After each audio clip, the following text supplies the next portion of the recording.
I wish my lighting was better, but I broke my I mean, freaking extension cord, and I got to it's charge cool. my phone. You don't want too much light shed on that ugly ass Knicks jersey. Wow. All right, now. Oh, shout out my Hold up Liberty now. getting the dub. That man had his leg up like he's somebody's uncle. That's Yeah, crazy. man. That's all right. Maybe I should put my Sabrina jersey on, man. Shout out Maybe my I get Liberty less. getting a dub. Maybe I get less slander from this guy over here. You said shout Come out on, to man. who, Seabass? My Liberty, we got the dub today. Hey, that game was close too, bro. Yeah, I was rewatching it. I ain't That gonna was lie. wild. Y'all were lucky that Shakira got injured. Is Sabrina back, or is she still out with her injury? Now Sabrina's back. Sabrina's back. She dropped a 30-piece Oh, today. Okay, good. Yeah, she was hitting from three. As Like, she she should. could not miss. Hey, the Aces are good. Aces The look Mystics tough. mean the Mystics. The Mystics are nice. They tough too. They tough too. They're like they're a solid team. The Sun are slept on. I gotta apologize because I had them like rated 5th in my predictions. But what's her name got hurt, and I'm sick for that. I forgot. Shakira Austin. No, somebody got hurt on the Sun, but I forgot who it was. Oh, Breonna Jones. Yeah. She was tough. I'm telling you right now, I can see I might have to get a little WNBA episode with y'all boys. Because, I mean, it seemed like y'all follow enough where I'm like, we, probably have a good little conversation. All right. Bet. Y'all ready? Let's do it. Bet. Yes, sir.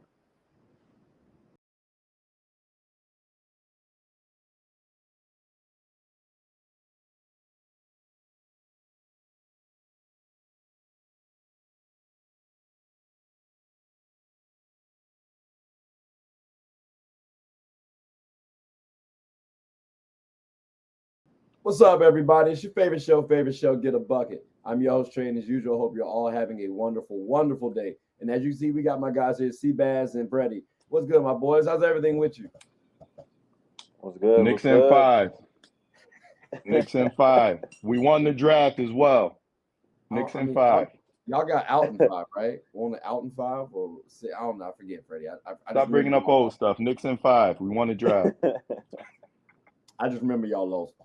But all right. Well, look, ladies and gentlemen, y'all know how this goes. We're gonna go straight to the GAB Trivia because I got a couple questions for these boys. Let's see if they can get them right here this time. Seabass, did I hit you with the 3-letter word that starts with gas? I don't think so. Okay. So what's a 3-letter word that starts with gas? 3-letter word that starts with gas. Mm-hmm.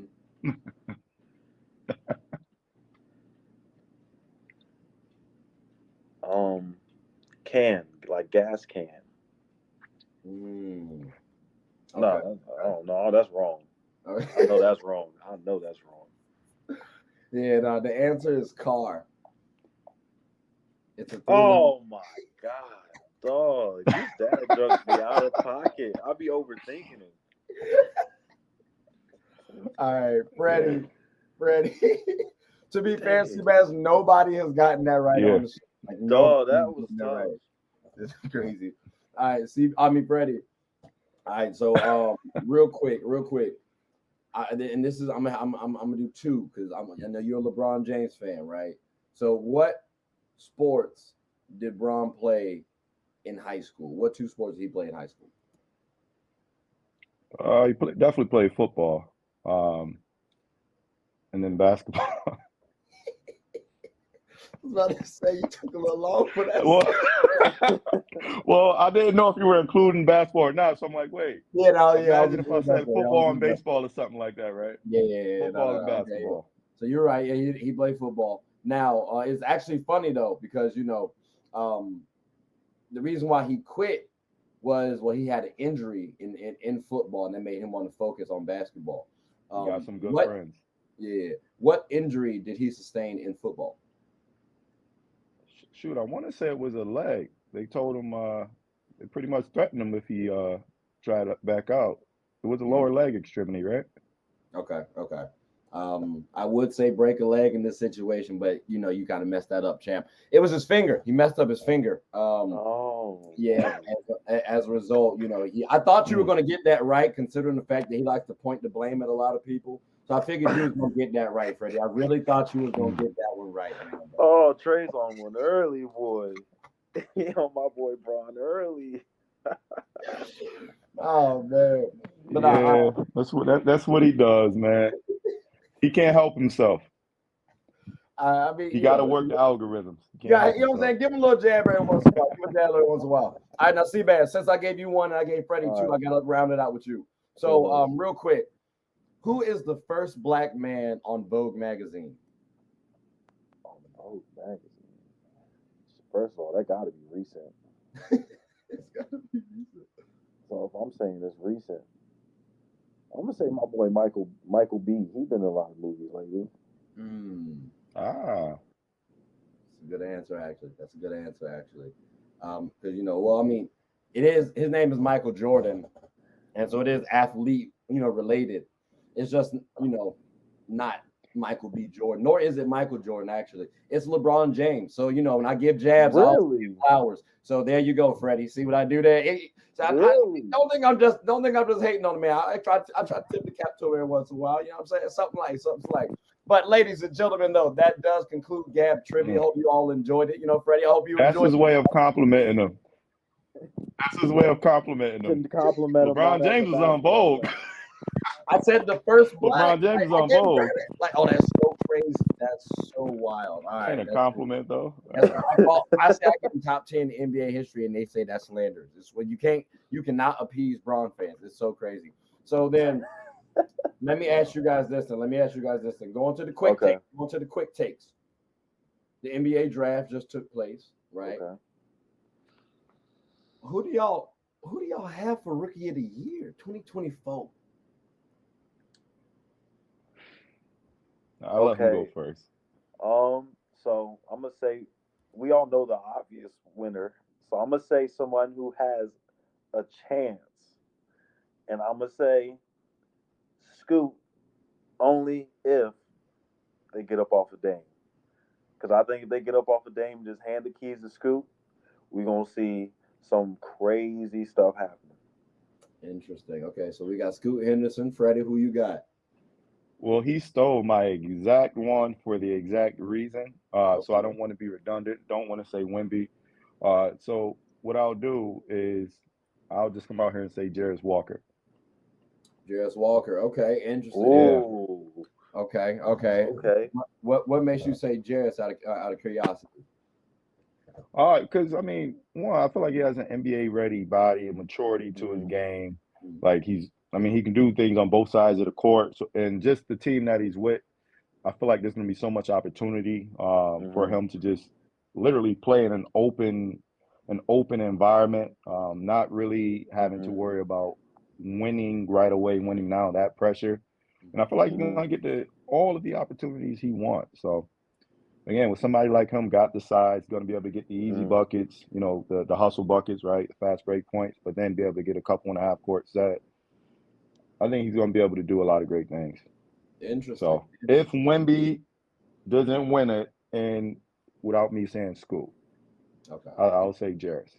Okay.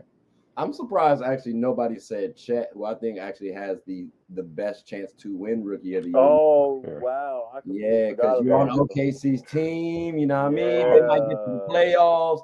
And I mean, you go from the play. I'm able to change my answer. You can't now because you already said your boy. This is my answer now, Freddie. I'm sorry. I gave everybody a chance to talk. That's why I went last. He doing his trick question. He pulled out his trick question bag today. I'm just saying. But now, I think Chet really does have a strong chance to win it. Do you guys think we can have co-MVPs? Because again, you get Chet, who had a full season to develop. Plus, you're on OKC's team, so you actually do get playoff. Like at least we're assuming they'll get to the playoffs, right? So let's say that does happen. And then Victor has like a solid season too, but he gets to the All-Star game. Can we give both the Rookie of the Year, or does it go to Victor? Go ahead. You go first. I was gonna say, so what? It happened twice so far, with if I'm not mistaken, with Elton Brand and Steve Francis. Let me pull up the. I believe they did, and then J Kidd and Hill. Yeah. So yeah, with the Elton Brand one, I think him and Steve Francis did it as well. If so, that would have been the most recent, and that would have been like 22 years ago or so. Yeah, J. Kidd and Why not? I mean, Brandon Steve Francis. Yep. so I mean, 20-something years ago, why not, right? Yeah, why Okay. not? So I'll be here for it. I'll say yes. And the reason I say yes is because Chet's going to be doing the same type of crazy stuff Victor's going to be doing. He's just a little shorter, but he's still like 7'1", 7'2". He's still going to be pull up threes, getting a lot of blocks. He don't seem like explosive though. Do you? No. He's not explosive, but I'll say he'll balance that out. Like Victor will, of course, have better highlights, but Chet's going to make the playoffs, and he's going to be a big reason they make the playoffs and make a run or something like that. That's and Chet's a better shooter, I would say as well. Yeah. You think? I think so, I mean, too. you look. Vic shot 27% from three, and I don't believe he even shot 50% from the field at that size. It's like I think Chet's a better shooter right now, at least. Okay. But I think that's people the get only caught thing up in he the has fact that on him, he can. Yeah, I feel like people get enamored with the fact that he can do what he's doing, but it's not as efficient as people would think it is. Which I mean, that's fine. Rookie year, he probably won't be efficient anyways. But year 2, 3, 4, yikes, that's gonna be scary. Yeah, it'll be interesting to see what both of them do when they get that strength on them, really. And I think too, Chet's playmaking ability kind of puts him great passer. Like it separates him from Victor, because Victor can dominate the game from a scoring perspective. I think Chet is going to be able to hit you from all around. So that's why Chet probably. I ain't gonna lie, I'm not really overly sold on giving it to Victor like just easily, like, oh yeah, next year's rookie of the year is easily Victor's. It's weird. Like I can't do that, because even Scoot has a possibility as well. And I don't want to keep my man out of it, but Brandon Miller, if the Hornets hit, like what? They're gonna be fun to watch too. Yeah. Rookie of the year. Yeah. That might be pretty impressive, ladies and gentlemen. That might be pretty impressive. Real quick, because I don't want to talk about just the top rookies, right? Who are your sleeper rookies? Oh, I already got two. I already know my two. Okay. I just, if you got two, give me the one that you want to talk about the most, but then just mention the other one real quick though. So I think we went with Seabass first. Freddie, we'll start. Okay. With you. All right. No, just 1 second. All right. Yeah. You know who I'm gonna pick, man. Come on, the number 32 pick by the Denver Nuggets. The steal of the draft, who I told you was going to be the steal of the draft, Jalen Pickett, is going to be the most surprising player in the steal of that draft. Interesting. Okay, so we got Jalen Pickett. Seabass, who you got for yours? Hey, this is a high risk, high reward one, but I'm going to Monty Bates in Cleveland only because they only need him to make shots. And he is good at that. They don't need him to do nothing else. That's what Karras was struggling to do, is consistently hit shots. Amadi can consistently hit shots. Number one player at one point. People forget when he went to Memphis, he was supposed to be a senior in high school. Of course, he's going to struggle. So that's my pick. Yeah. What is he, 6'10"? How tall is he? 6'7". 6'9", 6'7". They say 6'7", but I don't believe in heights no more at this point in time. You never know. Because they had Scoot listed as 6'2", but then I swear he's only like 6'4". Okay. So I don't know no more. Like I don't know, but 6'7", 6'9" is where they had him ranked. They were talking like though he was about to be as tall as KD. That was really where I was like, oh, he has that aggression factor. And Imani was my answer as well. But since I did say we can't regurgitate answers up here then.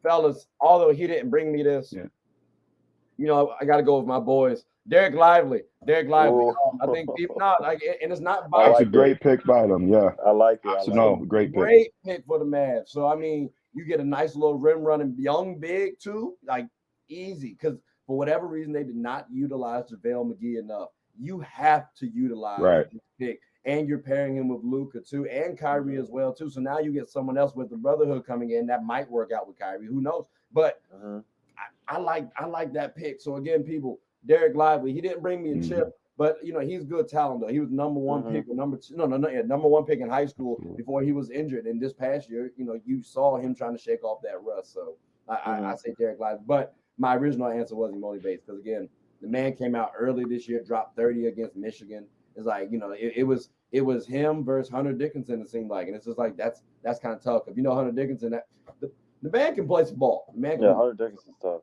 Yeah, 100 top. So yeah, I I gotta see about your boy Pickett though, Freddie. I ain't gonna lie to you. I gotta get a little bit more tape on him because I've been hearing you talk about him. You Like, said that before, yeah. yeah, give Yo, me listen, a in the little more. world full of YouTube and yeah, man, do your Googles. Okay. Okay. Yeah, Okay. man. Well, look, fellas. Should the NBA expand? Someone asked me that question. What was it, like a couple days ago, and I was thinking about. I was like, at the time, I was like, hell no, like this shouldn't happen at all. Building up to, like a couple more teams seems a little weird to me. I don't know. What's your thoughts on the NBA? Should it expand? Do you feel like talent is now starting to get a little too populated? Like, what's your thought? I think they need if they expand, I think they do need to, but they need to also expand the G League. They need more G League teams or figure out a way to develop talent and not let so much of it go overseas or wherever stuff. Mm, So, however they expand, so the expansion of G League teams, they need to do that too. But they definitely expand NBA teams because I think Seattle needs one back. I love the Vegas idea, but Seattle definitely Mhm. needs one back. okay. Now on that G League part too, though, I knew that we get players from international leagues, right? Hmm. So I guess when you say like we need to develop our play, do you feel like if we develop our players better over here, is that going to cancel out that international wave, or do you think it's going to help fight against? Um, it's tough. I think Mhm. my thinking is I think we need to just go ahead and compete now. So, because eventually, what happens when a big time recruit leaves after eighth grade, just goes to Spain and decides to sign up with Barcelona for 4 years? And what if he turns out great? And then kids start doing that. Then we start losing them like that. So I think Yeah, we need to find a way to develop them, which I like the Ignite idea. And if players start using it earlier, like Scoop did, we might be in business. yeah. I think we got to see more players get a little more recognition, like Jalen Green, Jonathan Kaminga. They came out Yep. of the G League. Like we've had some Hmm. success coming out of the G League before, so we just need to see Exactly. continuing We to should keep we just develop. keep up the momentum. Yeah, but that's a great point that you brought up too, though, about like younger players going overseas. I definitely thought players were going to do that. How like Brandon Jennings did that, and then I thought Yeah. Lamelo Ball doing that same thing. It'll catch a similar wave. So I agree with that as well. Freddie, what's your thoughts on the NBA expanding? Well, yeah. I mean, he already said a lot of it. Having things like overtime and, of course, G League and whatnot, definitely help out. But just to take a different angle here, I'm more so looking at it for the vets, man. Talk about the amount of vets that were out of the league this year alone. People were like, "Oh man, this person should be on the team." Boogie is in Puerto Rico right now. Like most team, I feel like should have a vet. So not only do I Hmm. think they should expand to 32 teams, Mhm. they should also increase the roster size as well. Like for Mm. like a UD, right? The UD at the age of 43, literally just chilled on the bench all year, right? Mhm. How about creating an extra roster spot for each team as well, right? I feel like Hmm. both of those things will help with, like you said, even being able to one, whether if you want to develop, or two, maybe if you want to keep a veteran around, it'll be good for the game so that you don't have as many Hmm. John Morant situations, right? I think in the chat the other day we were talking about how Mike Conley pretty much is helping Anthony Edwards, right? Mhm. Hmm. That goes a long way. So for both from a monetary standpoint of being able to increase, revenue and popularity by having more teams and more markets, but Mhm. also just from overall developing of your product, your players. Hmm. Adding roster spots from 15. You said three extra spots, so 18 No, now. no, no, just one. No, no, just Oh, one. just one. Just one. Okay. So 18 is just like wild. Yeah. Okay. a certified vet, like this person, Yeah. you can only use him in case of like an emergencies, but he's just there, a locker room guy. Right. Yeah. Like, Okay. keep a vet around because too many Yeah, vets are Udonis getting Haslam, wiped out yeah. right now. Yeah. I But agree they with need that. them. I agree with that. I Okay. like We that. could argue, yeah, we can argue what Udonis Haslam did at the end of the regular season when he was about to beat up Jimmy Butler is Mhm. kind of what refocused them, right? I don't Hmm. know if y'all remember that big old, Yep. situation they had on the court.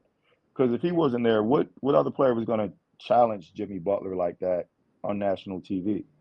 Like, Yeah. No I one. just think that goes a long way. Okay. No, that's fair. That's fair. Okay, Yeah. that's an interesting idea because I was gonna say, well, you just described a mentor, which whole time I can just put a program in place where I have mentors to help guide these younger athletes. And I Mhm. mean, I can have somebody on the bench be a coaching assistant or something like that and do something Yeah. similar. So, but I mean, But the I plan think just yeah. that you also Well, I was said. saying it just the yeah. I'm sorry. Yep. No, I was saying I think what you brought kind of is interesting because again, like that 16th spot is like so it's an extra roster spot. So I do like the ability of that Yeah. player being able to play too. Like imagine Udonis Haslam coming onto the floor and like giving the crowd a spark, giving the team a spark, something like that. I think that is nice to see too. So Yeah, I'm just to keep them old vets getting money. You know what I'm saying? yeah. Instead of being Yeah, forced for out the league sure. before they need to. For Yeah, no, I sure. get that. I get So that. Okay, okay. Now, speaking of though old vets, speaking of old vets, it's crazy we got to talk about them like this though. But Damian Lillard, ladies and gentlemen, it came to my attention. Is he scared of failure?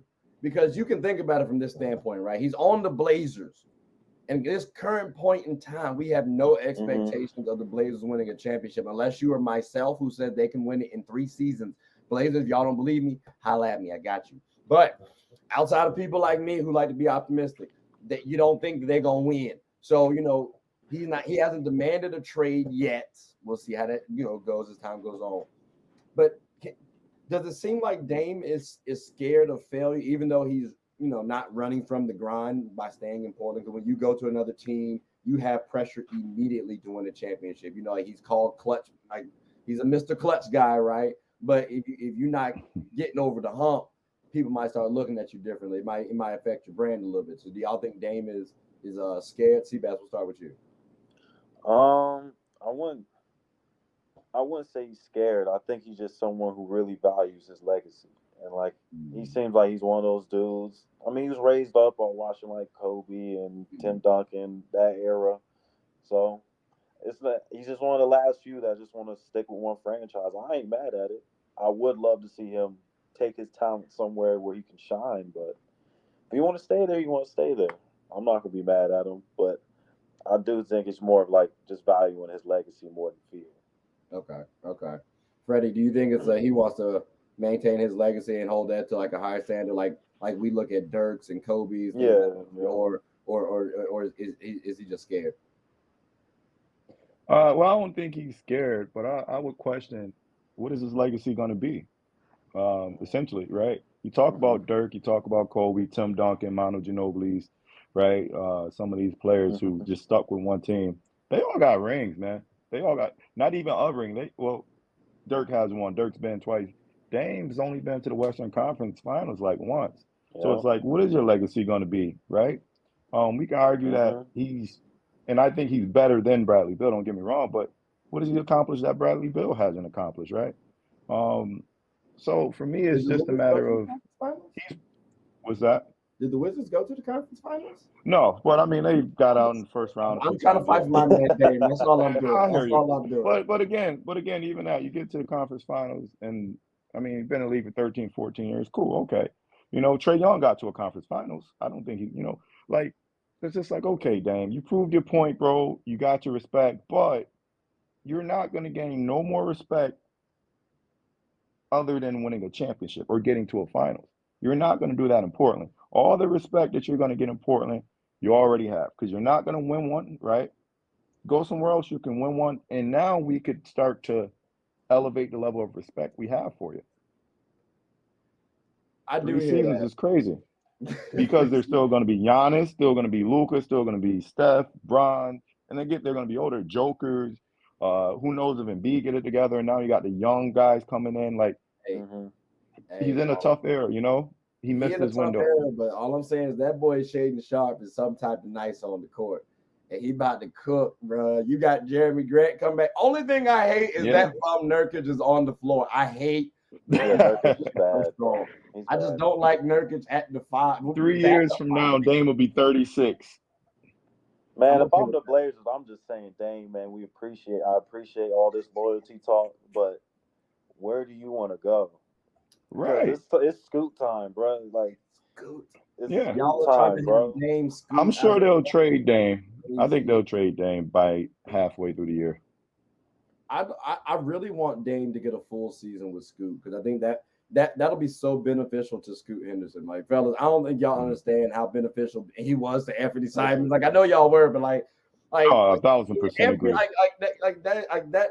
No It's gonna be disrespect to stronger than Anthony that man though. gets. He is not Scoot Henderson, who was He's a not. pro for 2 years before entering the league. He's He was not. a pro for 2 years. That's different. Yeah. Now, But if he fellas, came from that's a fact. college and stuff, mentor, all that, yeah. He had Pooh Jeter mentoring him down there. He had different. They had what's his name, like NBA vets on that team. They had Well, their like head leading coach, assistants Yeah, but as a it's coach. You know what Damian I'm saying? Lillard though. Port, Like there's certain things he Portland's can head probably tell coach, you. Portland's head coach is Chauncey an Billups. NBA champion by the name of Chauncey Chauncey Big Shot Billups. Billups. Exactly. So He, I and so would Dame love to can go have. somewhere. He'll still have that mentor in Chauncey. Hey, what's more important right now, Dame's info or reps? Right now, I think it's reps. Reps, facts. You see, Jaden Ivey, right? He had a brilliant second half of the year, bro. And I mean, he still fouls a lot. He still gets like 4 or 5 fouls a game. Mhm. But offensively, he slowed his game down completely because again, he got reps, right? And you can see him hit that rookie wall. And I can't speak right now. Rookie wall. And then the second half, he just took off. Reps, literally reps. Like I think Detroit is going to be such a scary team this year, man. And Oh I think boy, School yeah. can follow suit just like that. That athletic, hyper athletic guard, 6'3", 6'4" area.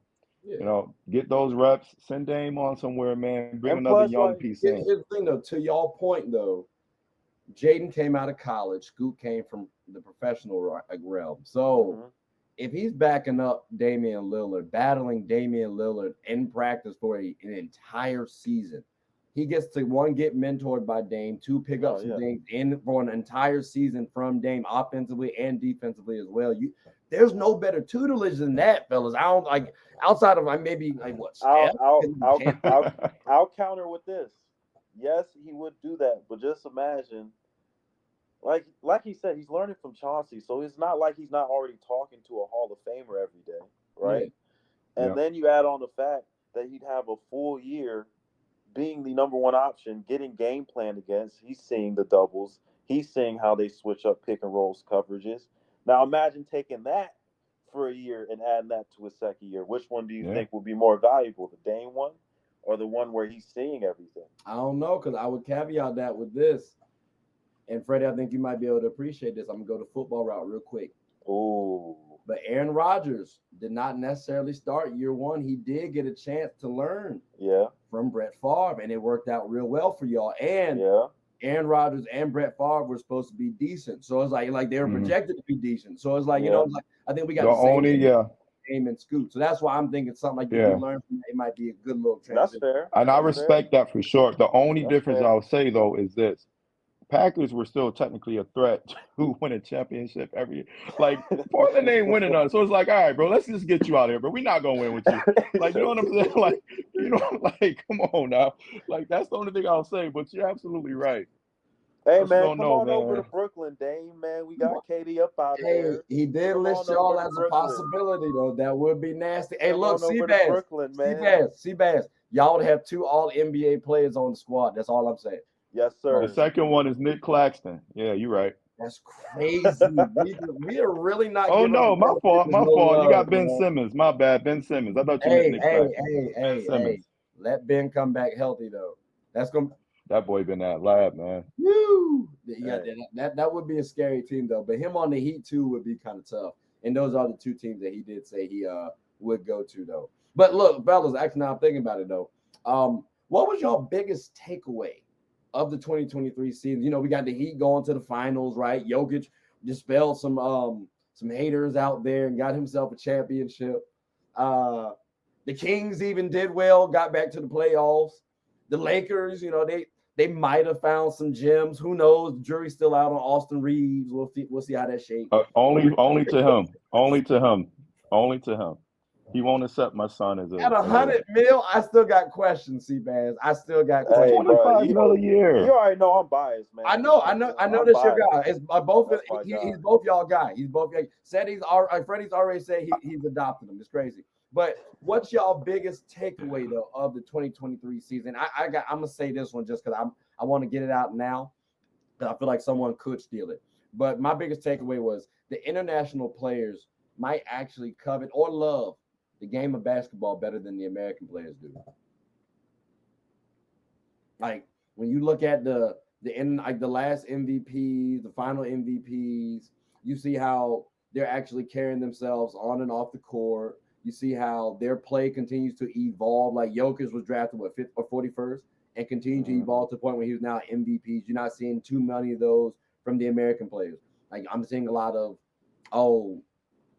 Graham picks though. Seeing a lot of videos.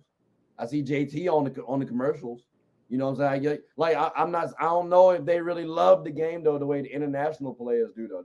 That was my biggest takeaway though. I don't know. Maybe I'm reading too much into it though. But well, I'll counter that. Well, I don't want to say counter. I'll just say something back to that. I think that it's not the love. All right, because to be honest, I don't think Jokic loves basketball, but he just knows it's his job, and he's somebody that takes his job very serious.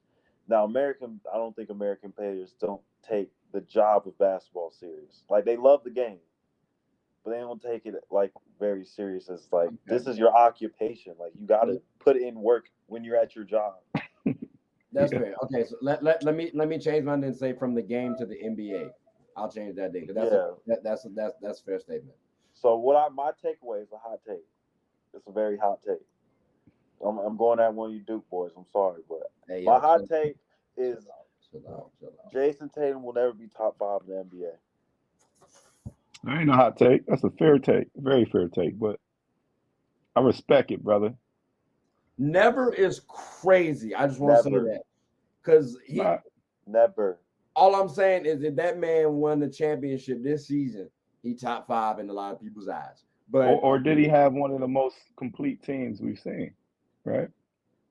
Chauncey Billups was never considered top 5. Like that team is. I mean, he got another guy, a wing that's averaging 26, 5, and 4, whatever, and two-way as well. And yeah, but see, Chauncey Billups. I respect it. You know what? I respect it. Wasn't at the All Stars at the amount of times that Jason Tatum was. Nor it was Chauncey Billups in the MVP discussion as much as Jason Tatum. Jason Tatum was number 1 for a little bit in the season on the NBA. That's all I'm saying. That's crazy. That's a little tough. Never top 5. I'm mad. Never today. Never. I really wanted to see Reese's face. That's really why I'm most mad at. Damn, that's crazy. That's Trey, can I just say the reason why I'm not mad at it is because Giannis is only like 27. Joker's only like 27. Luka's only like 24. Zion is still has some. Ja hasn't won one yet. Like, and now you talk about the other kids that are coming in. Paolo Banchero is on the rise. Like, there is so many, like the vets now, and you got to think, KD is still going to be around. Devin Booker's still going to be around. Like it's going to be tough. It's the window. Like his window probably would have been this year.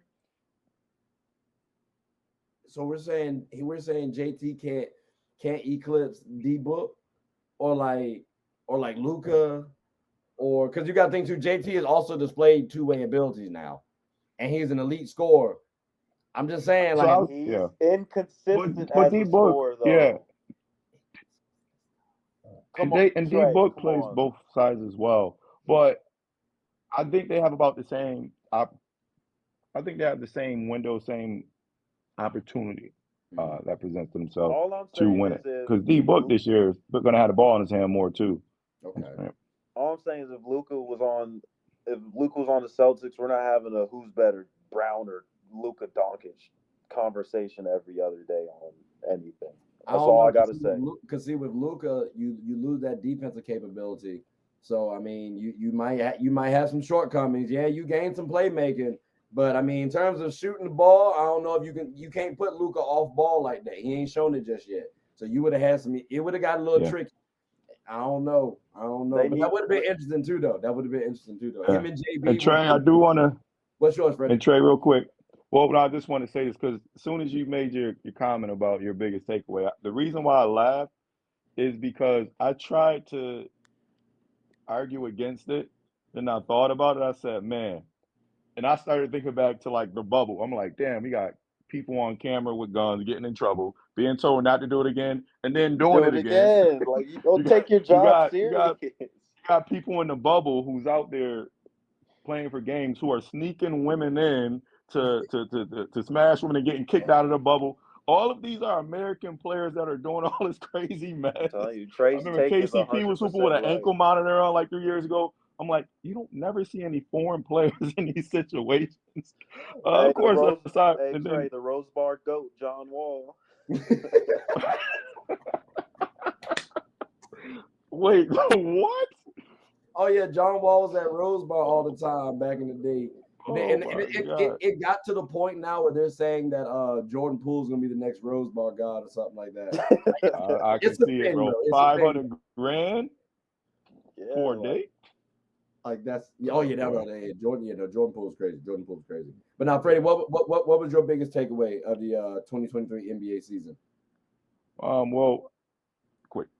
Denver is who people said they were, so I want to give them that. yeah. But my actual take is that the vets still currently run the league. The Memphis Grizzlies. You look at those two. Hey Freddie, Yeah. hey Freddie, can you hear me? Was he gonna miss body for you two, Seabass? Yeah. Okay, I was making sure it wasn't just on my side. I think he That's froze up. He froze. That's gonna be a solid little meme though. Could you hear me now? I'm gonna the stream real quick. All right, so we'll, I guess, keep the party going. Had a little technical difficulties there, Freddie come back. So, Seabass, Yes, sir. I guess what we are gonna probably get his biggest takeaway later on. So, the NBA draft, it was solid, right? I think I'm kind of happy it's over now because it's been talked about so damn much. What was your biggest surprise in the NBA draft? So you want to? Okay. I think my biggest surprise was the Orlando Magic, in my opinion, missing. You have two picks in the lottery, and I think they missed both picks, in my opinion. That's crazy. The Anthony Black one, I think, is a safe pick. I think Yeah. I don't think he's gonna be a bad player, but I don't think he's gonna get them elevate. I don't think he's any different than what Jalen Suggs would give him. Basically, put it like that. Defense, some playmaking. He's just a taller version. I've seen some people say he reminds them of Alfred. I mean, I don't know about that. so yeah, I don't know about that either. But so I'll just say that pick I'm 50-50 on. I'm not mad at it. Jet Howard pick, complete miss. You can get Grady Dick or Cam Whitmore there, and then you get a dude who can't, in my opinion, don't shoot better than Grady. He doesn't really shot create better than Grady. He's only an inch taller than Grady, so it's like, is the height thing really that big of a difference? And then you have Cam Whitmore there, who has good shooting mechanics. Is going to rise. He's a dynamic scorer. He's also 6'6", 220. And they passed on both of them for a guy I thought was a second round guy. So That's okay. or late first guy. Yeah, Okay, let me not get too crazy. Okay. I mean, I don't want to make it seem like I studied Jet too much. I think Freddie's back. We'll try to give him one more shake, see what happens. Freddie, you back with us? It looks like Yeah, could you hear me now? Yeah, we Yeah, can yeah. We can hear you now. You back with us. You back with us. That's good. That's good. All right. All right. We are on the draft recap, my boy, talking about the biggest surprises. And Seabass said the Magic basically did not pull a rabbit out the hat in the draft. They missed their mark. He said they missed on Anthony Black and Jet. And well, he said Anthony was a safe pick though. Jet, could have got him in the second round or maybe a little late first round. Didn't want to be too disrespectful. What was your biggest surprise on this year's NBA draft? When I say surprise, I don't think it'll be a surprise. I think I was more impressed than surprised by it. But it's and I'm gonna butcher his last name, Bilal, Wemby's teammate. Mm-hmm. Yeah. I feel like this kid has a potential to be something super special. Mm-hmm. And I didn't know he had a growth spurt over the past few years. It was So I, yeah, like I'm very interested in seeing him he got traded a few times. I think he ended up in Washington, right? Hmm. Drafted by Indiana, moved to Yeah, Washington. Washington switched with Indiana to get him. Yeah. Okay, yeah. So I think he's going to be special to watch. And again, a foreign kid. He has the size. He has Super the young feel for too. the game. Yeah, I think he's going to do some good things out there in an environment where he could really grow and develop, and not have to, I guess, worry about being taken out. So, but I also felt this way about Camp last year, and I felt like this. Hopefully this isn't a repeat of Camp. I don't know, bro. Bokamp was pretty good on the Bucks. Now I like him. You got to. He So started a couple of games. Yeah. so like you remember on AMP when like I was talking about the draft for the players, and I was like, Bilal Coulibaly is one of those players I think you guys should be patient with because he Yeah. has those physical I tools. agree. And I do think being paired with like someone like Victor, you learn from you. Iron sharpens iron, and so Right. hearing the fact that he had that growth spurt from personal experience, it's kind of weird on your body. You might think, oh, I'm about to do all this stuff. My boy, you got to learn how to do so much differently now, man. Like so, the fact that he's like I heard Victor saying, oh, like when he has to like walk a certain way or he does this, that, and the third to make sure his joints are proper and stuff. So like knowing that he knows somebody like that and it's worked out for them, I'm assuming Bilal will do something like that also. So I'm thinking he's going to work out for his body. That'll help out Right. too. He has Yeah. good athleticism already, good length. So you got to be patient with him. I got to say, my biggest surprise though was the fact that Money Base went as low as he did. Like I hate the fact that people forget so quickly where people were ranked. Like we were bringing up earlier, or like I heard earlier, he beats out Chet Holmgren. I forget which award. But it was in high school, and like Chet was a senior and Imona was a junior. It was Gatorade National Player of the Year, I'm pretty sure. Yeah. And so then after that, he like reclassifies and goes a year ahead and didn't do that bad. Like he just you could see physically he wasn't ready. And so you still might have some questions physically, but you see the drive's always there. I'm just surprised that they didn't want to take a gamble on him at this. I don't. The Cavs got a really good steal. So I would just that was my biggest surprise personally. And then also Amari Bailey and Cam Whitmore dropping as low as they did too. Like Amari Bailey should be that guy coming out of high school. Braun gave him the stamp of approval. So I'm a solid athlete, but damn, I didn't know he's gonna drop that low. Like I think it was second round, right? Who? Amari and Amari Cam. Bailey, second round Charlotte. Yeah, like it was crazy. So like again, I was very surprised about those. Now, who do y'all think outside of the top 5, right? Who's going to be your most exciting player from this year's draft? Oh, most exciting. I'm gonna let Freddie go first. My most exciting player from this year's draft will be Jalen Pickett. Listen, he's a Jalen Pickett. All right. Yeah, let me hold on. Let me give you a soapbox, Freddie. Let me give you a soapbox. Go ahead. All right. Listen, man, he's a vet. When it comes to age, he's technically a vet. He's 23. God. He's played some of the top tier teams, and he's performed well. He plays both sides of the ball, and I think what's going to help him more so than anything right away is that one, he has an NBA ready body, but he has a great feel for the game. Like he doesn't take terrible, dumb, quick shots, right? He isn't out there trying to worry about, oh, I need to get 50. If it's not there, he's going to make the right play. And now he's in Denver with one of the best players in the league right now, and a guard like Jamal Murray, who actually plays a similar style as far as bullying smaller guards and being able to do it on all 3 levels, right? He's going to learn a lot from Jamal Murray because it's not like Jamal Murray is a wicked quick guard.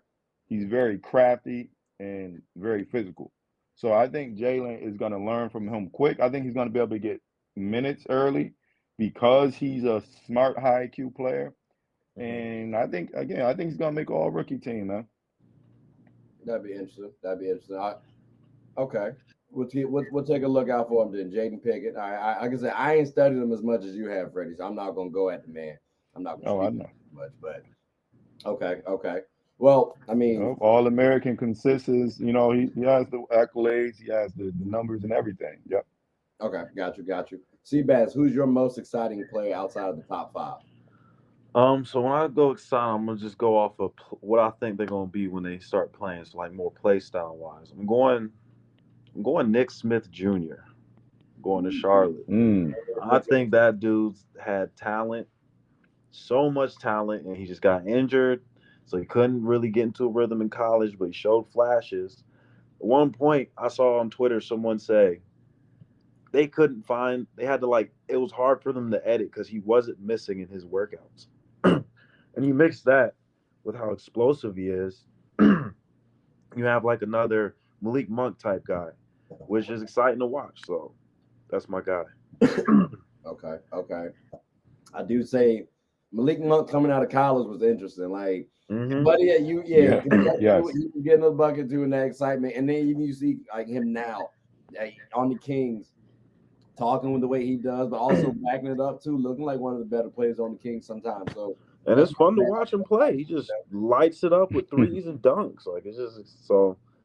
I like Nick Smith too. So he reminds me a lot of Malik Monk, but he's actually bigger. He's like more 6'5" ish. So okay. I like that one then. I gotta say my most exciting play outside the top five. We're gonna have to go again with the Money Bates, fellas. Like I really think listen, like the Cavs, I think they're gonna have to trade Donovan Mitchell soon. They finally realize he's not the guy. Freddie, I've been telling you this. He's not gonna get through the chip. I'm sorry. He's What not do you mean been telling me that? man. Put that no, on me. I ain't- no. Hold on. Before you say that, because I already got a video clip saying Wait. he's never going to win a championship. That I felt was a little tough to say, but I also understand why he's not the guy to me. I'm sorry. I think Darius Garland is better. That's just me personally. We're here with it, but All right, man. Keep going, man. It's another story for another day, man. yeah, but like he'll have Wow. he's going to have the ability to showcase his scoring ability on this team. Playing and again, he's about 6'7" to 6'9", so you can fill that small forward role, get some minutes in there. I think he's going to show people early on, hey, I'm a decent little player. I'm not talking about all-star level. I'm not talking about like shutting a gym down. Just recognizing he's a good talent. He's going to be here for a little while. That's my prediction. I could be a little biased. I've been a fan for a minute now, but he's my most exciting player from this year's draft. So I'm looking forward to seeing him. But we got to wait to see what happens. Just like we got to wait to see what happens with the rest of the what you got, Fred? Could I just say this? And I'm sure y'all thought this when y'all saw it. If Grady Dick doesn't come in this league and start snapping immediately, his draft day fit is gonna be a meme for the next decade. Just want to say that. I don't know because he did it because it's the ruby slippers from the Wizard of Oz, and he's from Kansas, so that's the reason why he did it. It was a weird He draft. could at least tailored it a little better. Bro, it was wild. The shoulders were big and it looked crazy, man. Yeah, it was an interesting one though. It was an interesting one. I will give you that. I will. Very wild. I did forget about that. Thank you for bringing that up. Actually, damn, that's a good point. I appreciate that. Actually, thank you. That's a good transition actually to the off season too. We did have a couple of trades that happened. The Celtics trade, fellas. How do y'all feel about Kristaps Porzingis on the team? In addition to losing Marcus Smart, Seabass, we'll start with you. Okay. I think it's a win-win for the Celtics. They get rid of their worst of their three guards, in my opinion. Like, I do. I mean, he's probably the healthiest, but like when he's on the court, he's not the defensive player he was with Ime. He's not, for some reason, he's always the one taking the shots that matter, which I don't like. So for me, they lose a good, like it's tough to end the era. Like that's officially the end of the Brad Stevens. You know what I'm saying? Like the early young Celtics. And now I think they get back KP, who's only there for a year. So it's like he gets injured. All right, it's not like you're paying for him going forward. Then you got somebody who can also help Horford play less. He can shoot like Horford, and he can also protect the rim like Robert. So you kind of get insurance for both of them. And then you get 2 first-round picks back when they had none. So I feel like they won. Do you? Okay. Freddie, let me ask you this: do you feel like the Porzingis acquisition will work out? Do you feel like he can play well with this team? Because again, like Seabass pointed out, he's like insurance, but at the same time, you starting him. So and he can do what he can do what Al did back in the day, give you a 20 ball real quick. Nice defense under the rim, about 8 to 10 rebounds, give or take. That's not bad. And he can stretch the flow out too. So it's not like he got to battle in the paint all the time. So now JB and JT can drive a little more, which Reese always be bitching and complaining about. So again, Freddie, do you think it's gonna work? Well, the fact they got 2 first-round picks out of this is crazy. That's what I'm Brad saying. Stevens, man, It's a nice Jesus haul. Christ. But yeah, I think listen, I think Boston. Most people say they need to get a guy that's going to slow the game down to end. I think Boston got exactly what I feel like they've needed over the past few Yep. years. Mhm. And I know I've been arguing with Reese about this for probably a year or so now, easily, that Rob Williams is like 6'7", 6'8". Okay. He's a big, I mean, I get it. He can touch shots, he'll rebound and all that, but that can only go so far, right? Mhm. Porzingis is a 7'2" guy that can score on all 3 levels, Mhm. doesn't need you to give him the ball, he'll get his own bucket. And even when watching him in Washington this year, Mhm. he seemed like he became a more all-around player. A little bit better playmaking ability, right? Just overall stronger. He's been in the gym stronger as well. More I've dependable. watched him literally 30 and 12 and 34 and like just games like that. With him as a third option, I think the last time Porzingis has been a third option was his first year with the Knicks, maybe second year with the Knicks, maybe, if ever. I was about to say, has He's gonna be. Yeah, I must say I don't know if he's ever even been one. You know, he put up great numbers this year. I think this is gonna be amazing for Boston, man. Like Mhm. now you don't have to worry about Al Horford maybe or maybe not feeling well, right? He's on the back. He's 40 years old. You got a 28-year-old, whatever he is, guy coming in now to pair with JB and JT. You still got Derek White, still got Brogdon. I don't know if Gallinari's coming back, but man, I think this is. I don't think people is giving this enough recognition, enough attention, man. I feel like this made Boston as good as they will be in the JT-JB era. Yeah. I also think too, people sleeping on this fact, and I said this on AMP also. It's putting more onus on JB and JT to be leaders now. You can rely on someone like a Marcus Smart and an Al Horford to be that leader, that glue guy in the locker room. But now Marcus Smart's home, so you kind of have to be the person to say, "Hey, we're messing up, fellas. Like we got to stop playing bad or whatever the case may be. You got to be the people to rattle your team or to rein your team in." So I'm looking for more leadership from JB and JT, and I think letting go of someone like Marcus Smart is important for their development as players. So I mean, we got to have good vets. KP's been in the league for a little bit, so I think his journey is interesting. You might be able to learn some stuff from him, but Mhm. he doesn't shake the boat for the Celtics. So I think, excuse me, I think it's a good fit personally. I think Yeah, it's a good fit. Yeah. and they were trying to get rid of Brogdon first too, which I felt very interesting. Yeah. Yeah. Clearly, they wanted to get that trade done because they're like, okay, Yeah, yeah. So that might be telling though, because he could be injured and they might not like his injury. Like, and they're like, bro has yeah, had too many injury histories. Like, I don't know how I feel about that though. Speaking of injury history, though, fellas, CP3 is on the Warriors. Like, what the hell? Like, that don't make no sense until I think about it though. And look, hear me out, hear me out, hear me out. CP3, right, with a nice young gun, has done wonders. Like OKC, although Yep. A and D book might be a little different, right? But he gonna have a gang of young boys on this Warriors team. So you might have 2 starting 5 the way CP3 run with young boys. So can we actually see Chris Paul remain on the Warriors for the rest of the season? Because I thought they were just gonna possibly buy him out, stretch the contract out for about like 5 seasons. Now you give him 3 years per year, or trade him. But now it seems like they might keep him though. So like, what's y'all thoughts?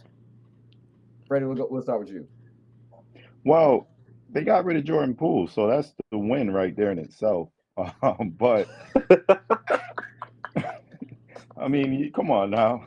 I wasn't even trying to harp on Jordan. I was trying to save him for the Wizards. Damn, shots fired. Jordan, as you Hey, can man, see, there was and I not think he'll be. like you I had think Rose he'll Bar, be fine. not bad. I think he'll be fine in Washington, but he didn't need to be there anymore. I don't. Whatever. Yeah. Um, but yeah, man, listen, you get Chris Paul. I don't think it.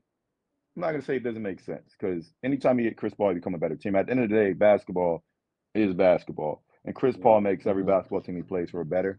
But I don't know if I would have worried about doing that. I think Steph is at a point to where he's very comfortable now running the offense all the time. In fact, I think he's as dangerous as he's ever been because he now brings the ball down a lot more than he did prior to his earlier peak years. Like, I mean, Chris Paul, sure, whatever. I don't know. I just would have traded and went out and got a legit Porzingis or somebody like that. That's fair. It would have been interesting if they could have gotten Porzingis on this team. Like that Yeah. would have been a little interesting. I ain't gonna hold you. Now we talking about a legit 7-footer who can score. Like that's kind of last time they had that was a brother named Kevin Durant. And I will say this too. KP does qualify as an international big. So that is the wave in the NBA for winning championships nowadays. If you have an international big, you golden. I don't know what to tell you. It's a nice little trend right now. But so it sounds like maybe the CP acquisition ain't bad. It's just not what you were looking for. It's not what you wanted it's like for Warriors. Okay. Is there then is there any good news for the Wizards like with this acquisition of Jordan Poole? Because Freddie took a shot directly at Jordan Poole when I was trying to talk about Chris Paul. So I feel like I'm gonna save you for last, Freddie, because you got a lot of animosity. I'm gonna let you simmer down first. Woosah. But like Seabass, like is there any good that's gonna come out of Jordan Poole going to the Wizards outside of the Rose Bar memes? Okay, I'm gonna touch on the Chris Paul thing real quick. It'll only work if they use him right, and I think if they use him as a 6-man just to run with the young guns, I think that'll work. Kind of like what Sean Livingston did back in the day, and like Barbosa, where they just put him with the second unit, let him do his thing. Now, if they try to start him, it's not gonna work because that his play style, I just don't think works with them. But if they use him just strictly on the bench and then close some games here and there, and he's okay with sitting on the bench other games to close, yeah, I think it'll work out fine. Yeah. But with the Wizards, I think, man, he could give them 25 a game. Poole can give him 25 a game. He has Tyus Jones as his point guard. That's one of my favorite point guards in the league. Like he's the leader in assist to turnover ratio in like the past 2-3 seasons. So he doesn't have to do any playmaking. He just has to get a bucket, which he's good at that. So give him 20 shots a game. He's gonna score 25 to 30 a game. I wouldn't be surprised. I wouldn't be surprised if he was like top 5 in scoring, to be honest. Will it translate to a lot of wins? Probably not. Will they trade Tyus halfway through for some picks? Probably. So which would be crazy. he's gonna give you 25 a game is my prediction, which I'm cool with that. I think because of the volume, yeah, he can get that number. Yeah. My thing is this though. I don't know if Jordan Poole needs to be a 2 guard. Like for me, he needs to have the ball in his hands. But the problem is Tyus is a much better playmaker. Like when Jordan Poole was effective on the Warriors, it was when Steph Curry was out. And Jordan Poole was able to do what he did with Clay as the 2, and Clay's the actual defender. Maybe not as good of a defender as he was back in the day, but Jordan Poole's not a defender at all. So he needs a solid defensive-minded guard who can get a little bucket on his own too. But that's what it's tough. Like Tyus might have to come off the bench in order for Jordan Poole really to get saucy and like unlock his actual potential. Because again, I personally think it's either Jordan Poole as a starter or Jordan Poole as a 6-man. That's just me though. Like that ultimate spark plug that can come in. But if he's not hot though, what else is he doing for me? Because the assists, he had his moments, but they weren't consistent enough. I don't know, man. Like maybe it was just because he was on the Warriors, and you had the whole situation with Draymond. Maybe that did it, but yeah, he got to earn a few things back for me now. I can't slide him in that 2 guard spot. I don't know. I feel like that might have just been on the Warriors though. I feel like that might have just been on the Warriors. I don't know. I'm sorry. I've got to ask you guys this too. What were you about to say, Seabass? Oh, so I was just saying what I was thinking is like with Poole. I think it's just a lot. He learned a lot with the Warriors is like how to play off ball. Because if you think with him, when Steph was off the court, he was like the primary playmaker, but he still was doing a lot of kicking ahead, chasing down, all the Draymond stuff. So I think if he brings that, and then what if he does it with Koulibaly? I can't say his name. Koulibaly, yeah. You know what I'm saying? What if he teaches him how to do all that handoff stuff? You know what I'm saying? And I do think, to your point, I do think Tyus will be moved by middle of the year to a playoff team for some picks. So I think that's when Championship Jordan contender. Poole gets his playmaking experience. I hope so, because like Tyus needs to be on the playoff team. Like you said, he's Yeah. led the league in assist to turnover. Phoenix Suns, that's where he needs to be, but Yeah. we'll wait to see if that happens. And I don't know if y'all noticed, ladies and gentlemen, I don't get to do this so often, but he did bring me this championship. Thank you, Tyus. I appreciate it. Yeah, my boy. Hey, Ty is tough, man. You're right. Not often, but very often. Yeah, no, he's tough. He's tough. Fellas, the biggest trade though I think that happened as of now at least is I think the Suns getting Bradley Beal. How do we feel about how do we ultimately feel about that, Freddie? We can start with you. What's your takes on the Suns trade? Was it good enough? Did they mess up? I mean, let's give James Jones credit once again for being low key great at his job. Honestly, man, like he keeps pulling all these. He got Katie, and then he gets Bradley Bill, taking pieces off the board. Overall, as far as on court, I just found out or just saw that they're going to keep Ayton. Yeah, you got 4 man, and I don't know what's the Okogie and Torrey Craig. I don't know what they're. I don't know what they're doing. They only got I think 6 players on contract. It's the main got four, 21 million Payne and Isaiah Todd. Yeah. Okay. So they got 21 million. They got to spread across. They got to make a lot of. So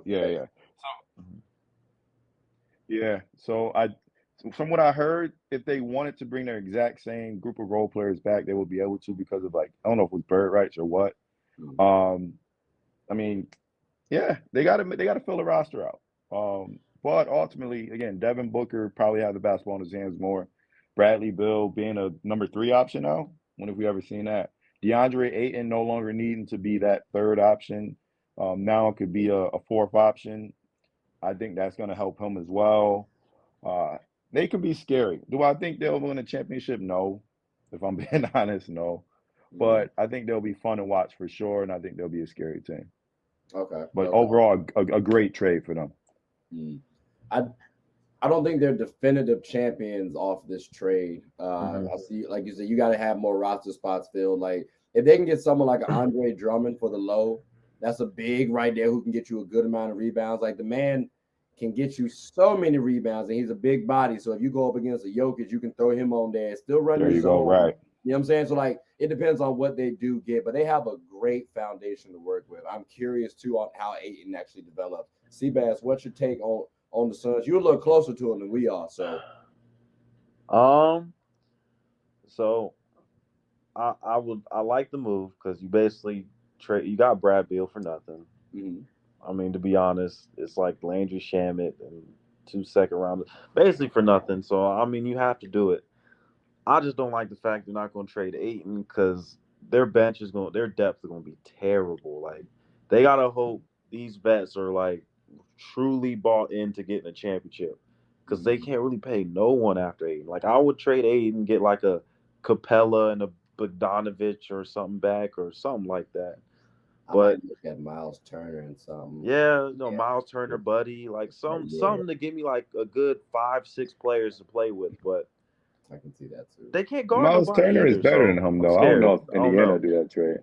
But Indiana's thinking at it from this standpoint. Well, trying to pair it up with Tyrese and like Ayton's younger than Turner. So you can think if you think about it from that vantage point, and he also gets you like 18 and 10.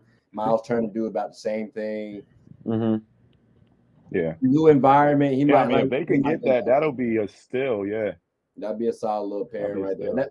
And you get pieces with that too, because again, you got to make the contracts work. So exactly more than. And they need some defense, man. They need some type of defense because. No disrespect, KD can't be guarding the best offensive player. I don't want him to all the time. Yeah, nah, I don't want him to either. But then who is that? Like Torrey Craig? Because I don't even think Josh Okogie was overly effective. I think bringing back Torrey Craig is essential, but he needs to take a mean pay cut too, though.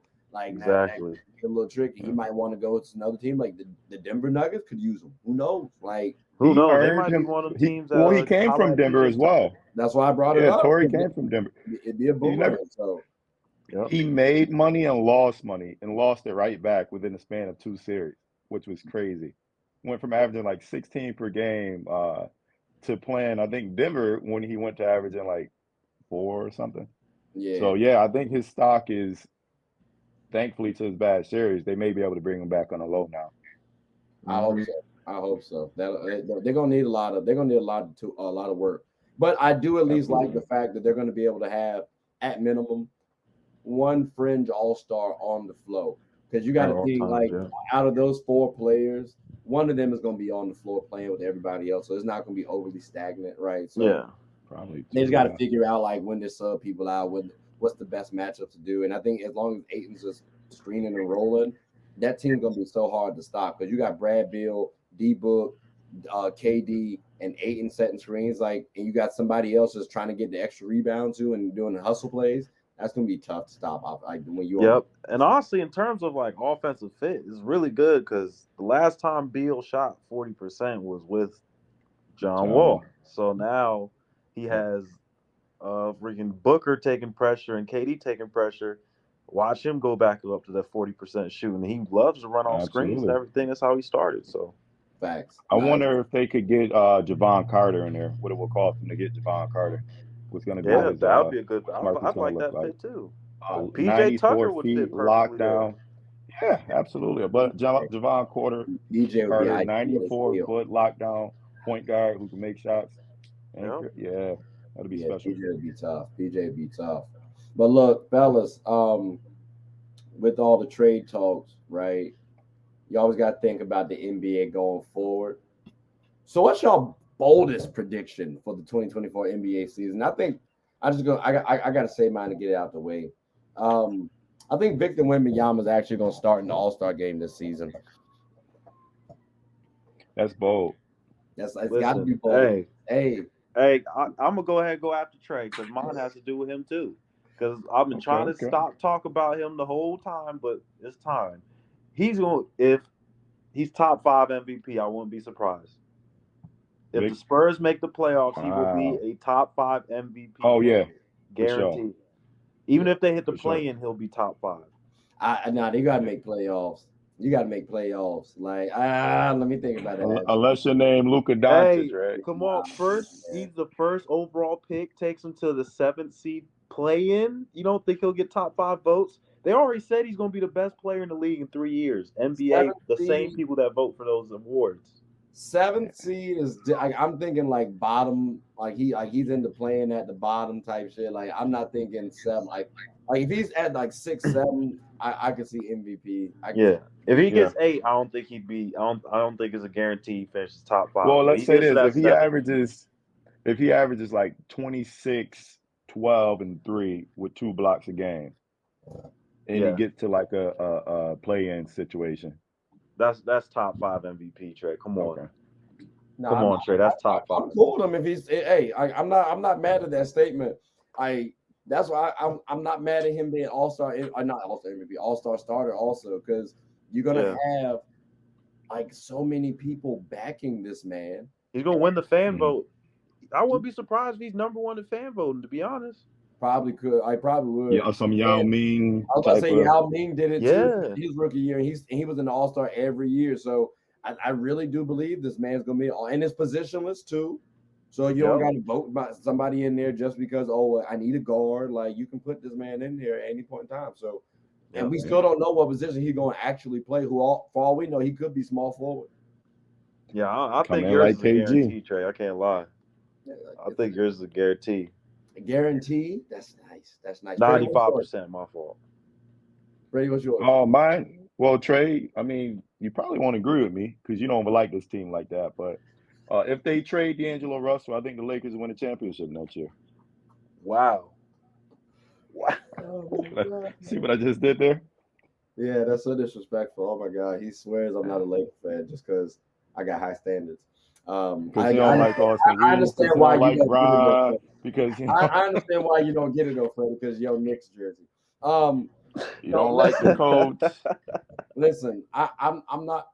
I got to see what our roster looks like because if we came close. Too bad it's not horseshoes last year though. We did come close. getting swept hurts because I only imagine the Nuggets getting better. Like I don't see them declining. Well, so I'll say to you, the Suns improve. It's tough. Like we got. You said we moved D'Lo. Y'all got a close sweep. Yeah, y'all got a close sweep. And if D'Lo wasn't just the worst player in the playoffs while on the court versus them, and y'all were like significantly better when I'm off, that's why I'm like, okay, y'all lost at most games close. 3 of the 4 were super close, and y'all had leads in, I think, all of them, if I'm not mistaken. And when D'Lo was on the court, y'all looked putrid. As soon as he got off, y'all immediately got better. So I think if y'all get a Fred VanVleet or something, I think y'all gonna do some special stuff, bro. Well, you already know I feel Fred VanVleet is overrated.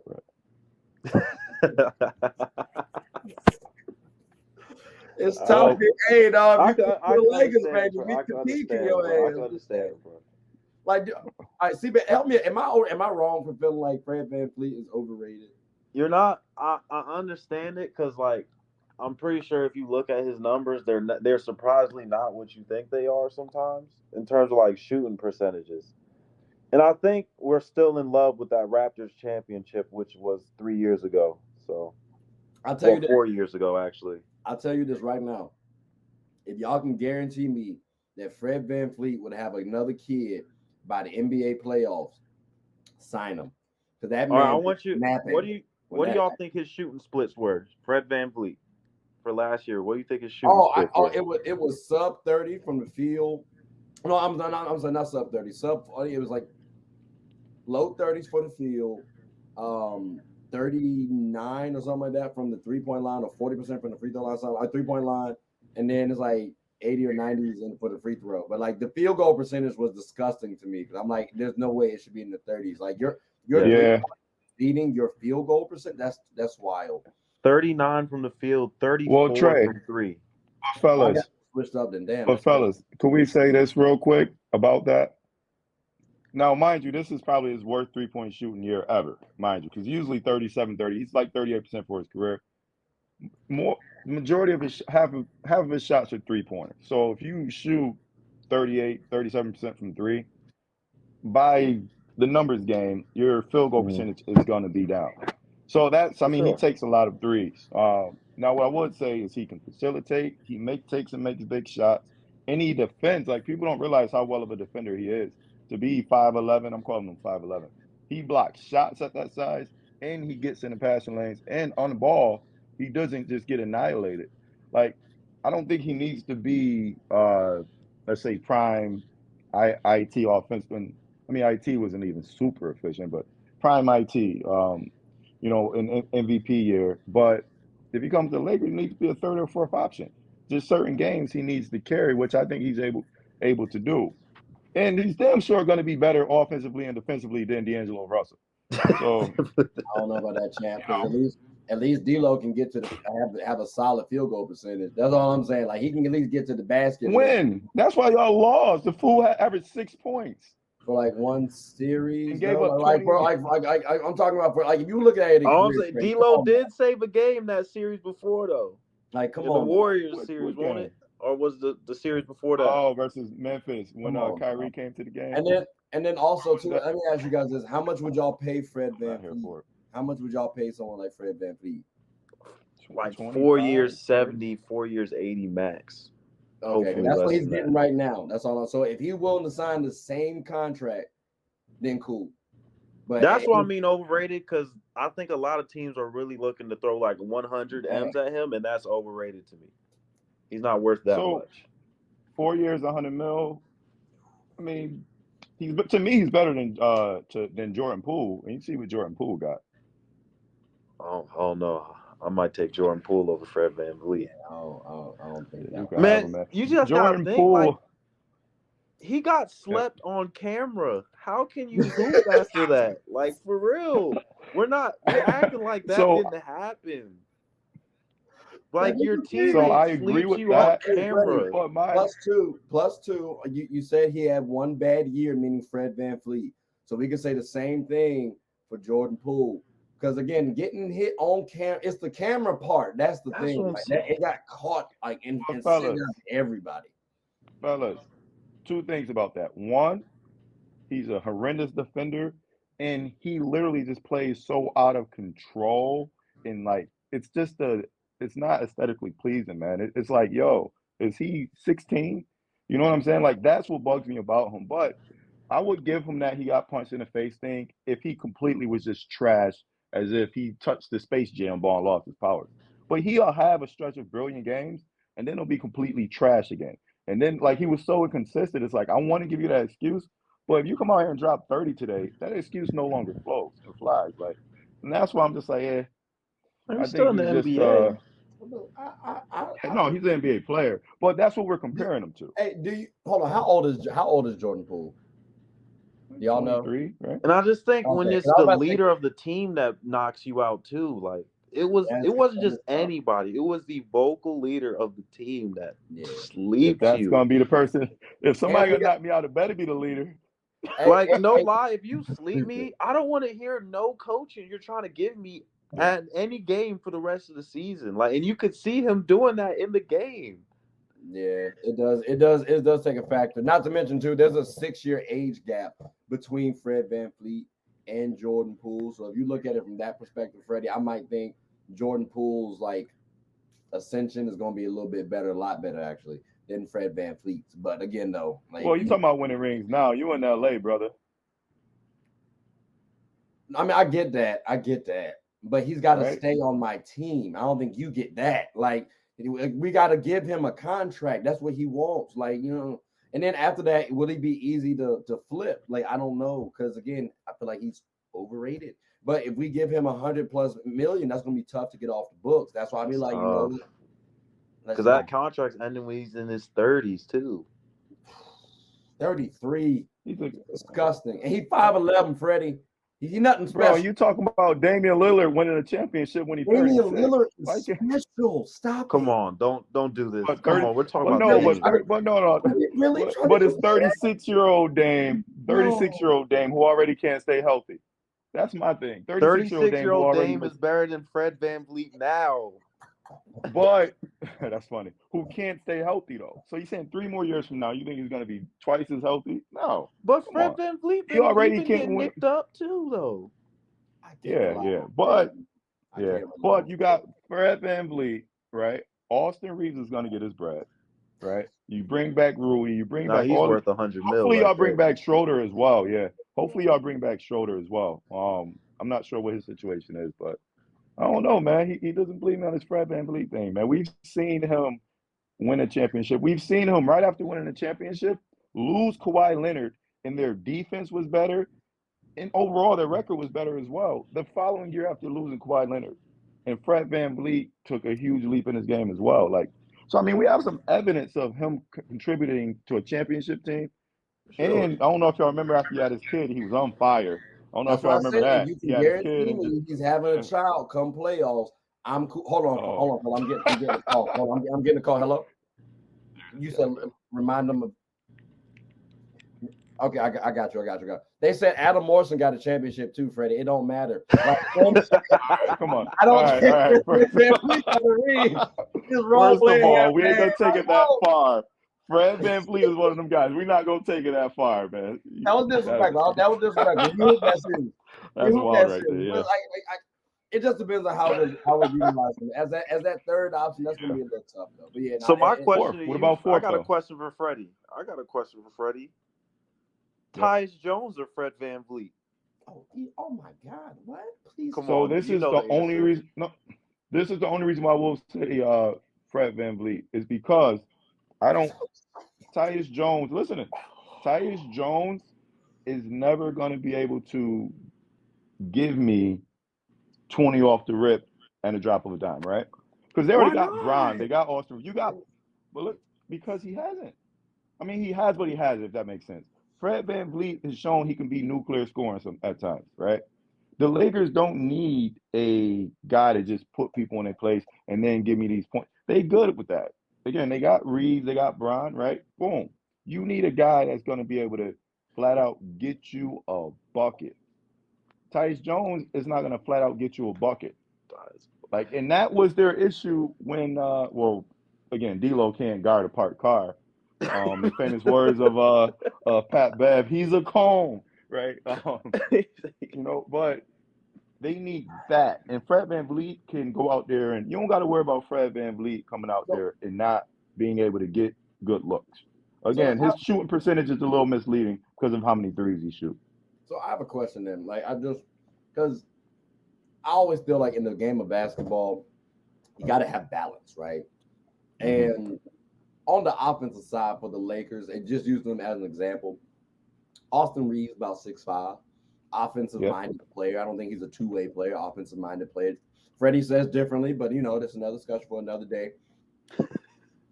When I saw us go up against the Nuggets, fellas, Jamal Murray was beating our ass, and it was a bigger guard. Beat everybody ass, yeah. Yeah. So, but I mean, like he's a bigger guard who can impose his will on our players. So if we bring in a Fred VanVleet, someone about 5'11", they say 6'1" on Google, but I feel like they lying. You got to take off the hype for people. So he's probably about 5'11". Trying to stop someone like a Jamal Murray, or even putting him on like he might do all right against Mike Conley, who's a bigger guard I can think about nowadays. Hell, Luka, or he might be. No, I don't. Most point guards are 6'4". Luka, Shai Gilgeous-Alexander's coming. Oh yeah, we can't do anything. Case and Wallace is gonna be a bigger guard. I think this is what y'all are missing right here. He's considered a good defender now. He's been doing it. Like if you look at, he'll get a block shot, 2 block shots. Like he's like how Chris Paul is to an extent, right? Chris Paul get blocks. You're like, damn, Chris Paul got. Kyrie does the same thing. Like he still works on defense. Nobody's gonna stop Jamal Murray. So let's just. I was just using him as an example for bigger guard. But Bruce Brown isn't gonna go out there and make an all-star team how he did versus D'Lo by just going out there and getting whatever he wants to on Fred VanVleet. I don't know, my boy. I don't think. Bro, D'Lo averaged 6 points, 2 boards, and 2 assists, and got benched 2 out of the 4 games. And matter of fact, didn't even start the last game. That should tell you everything you need to know, bro. Oh, that's funny. I think it's something different. We can never say that about Fred VanVleet. I don't think. And y'all are good. Don't help our team out like that, Freddie.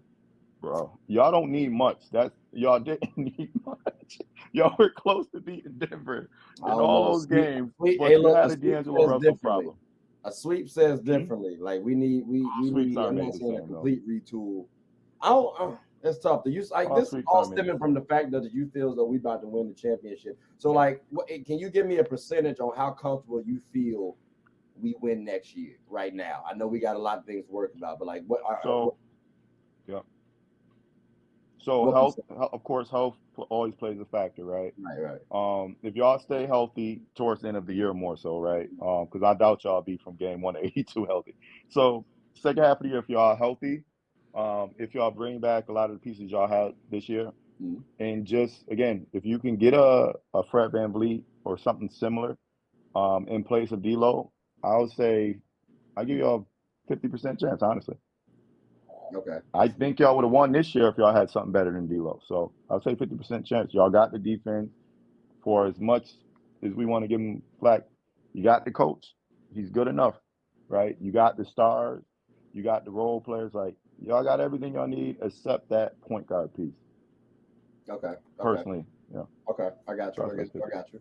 Well, look, fellas, I do have a quick would you rather, if you will. You ain't got to harp on this one too much. I just want your honest thoughts real quick. We're just going to rip and run through these thoughts real quick if y'all got some time. If not, let's do it. Bet.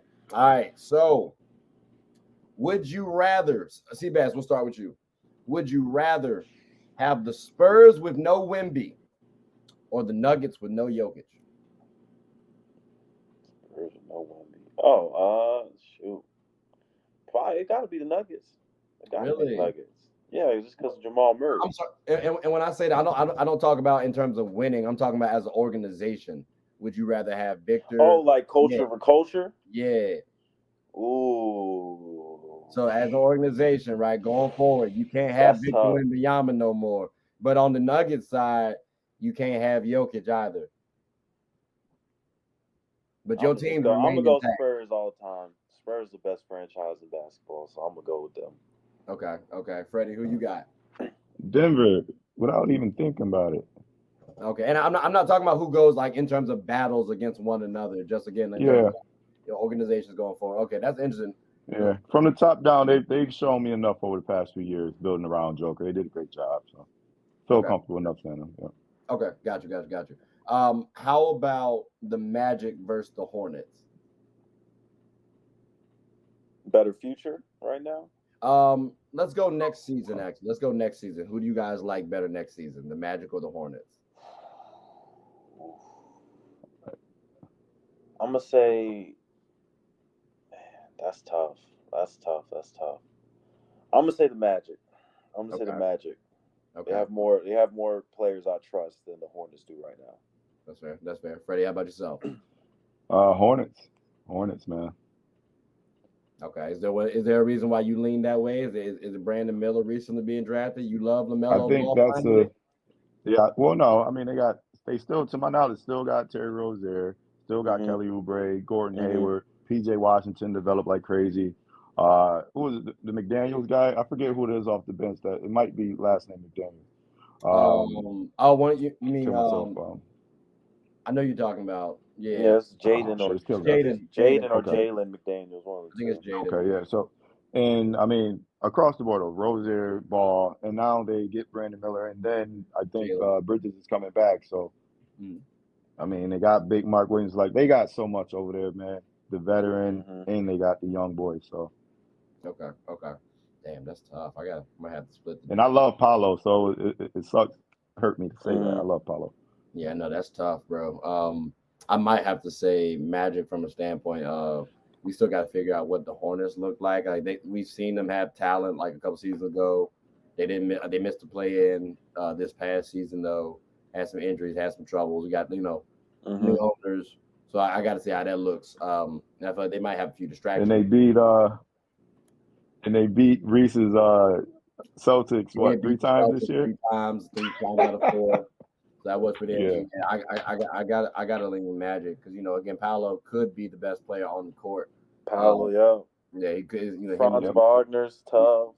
And then you got Wendell Yeah. Carter as well. And people keep forgetting the fact that Markelle Fultz Markelle Fultz is a problem. as well too. So Critical for him. yeah. So and Bol out there, I really hope that Bol can somehow go to the Suns. Because that would be tough, bro.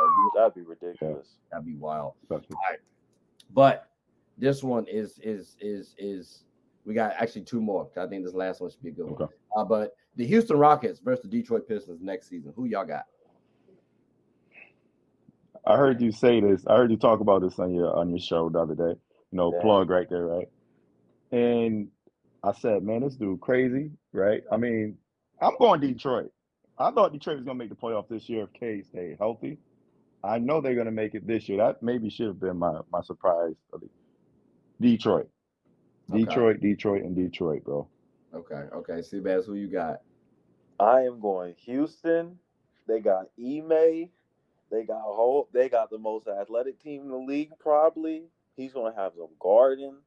They're gonna have a finishing line of Amon, Whitmore, Jalen Green, Jabari Smith, and Sengun. Ime gonna get them boys right, so I'm gonna say Houston. They got a squad out there for sure. I'm going with Detroit, man. Big K. Like so this one's always tough. Like Yeah, they both have good talent. they do. Cade missed the year or missed a good portion of the year. Mm-hmm. I think I went the Rockets though as well because ultimately they're going to have the height Yeah. and the versatility to combat Mm-hmm. the Pistons. Not to mention, I think, and maybe I'm wrong on this, but I think Jalen Green has more of that dog mindset than Cade Cunningham does. So I think when it boils down to it, I think at the time those two might That's be. a big comment by you. You said it's a big comment? Because you love Cade coming out of college. That's why I say that. No, so I'm gonna be honest with you, bro. I was actually more of a Jalen Green fan. Like Really? Yeah. Like I remember you talking about Cade. Okay. Yeah, no, because I even thought Cade shouldn't have been high on the Rookie of the Year list over Jalen Green. Because like one, mind you, he was injured, but two, I thought Jalen Green was just more aggressive. He was attacking the ball. Although Cade might be the better overall player offensively, Jalen just seems like he wants it a little bit more. And I think on this team, unless you say Sengun is going to be that star for the squad, I don't think Jabari is. Yeah, he's special. Yeah, like it's going to be between them two who's the star. But yeah, who's going to be the star on this Pistons team. It would have to be Cade, and I want to say James Wiseman just because I think he had that talent. But Jaden Ivey, yeah, special. Jaden came from And they got a good coach Jalen over there Duren. too. So Duren's good over there too. So it's a tough one. Isaiah Stewart, Rochester's own. I'm gonna be honest with you. I don't think he's gonna be on that team much longer. I don't either, bro. They done went out and got Wiseman, Duren, Bagley. They just they're gonna ship them off. It's scary that you forget about Bagley on that team, and Bagley really is a bucket, bro. Like that was tough. That was tough. But look, my last one. Seabass, I can already tell you right now, you're gonna be the tiebreaker. Alex Caruso or Austin Reeves? Come on, is this even a question? One gets paid $9 million for 4 years. The other one's about to get $100 million.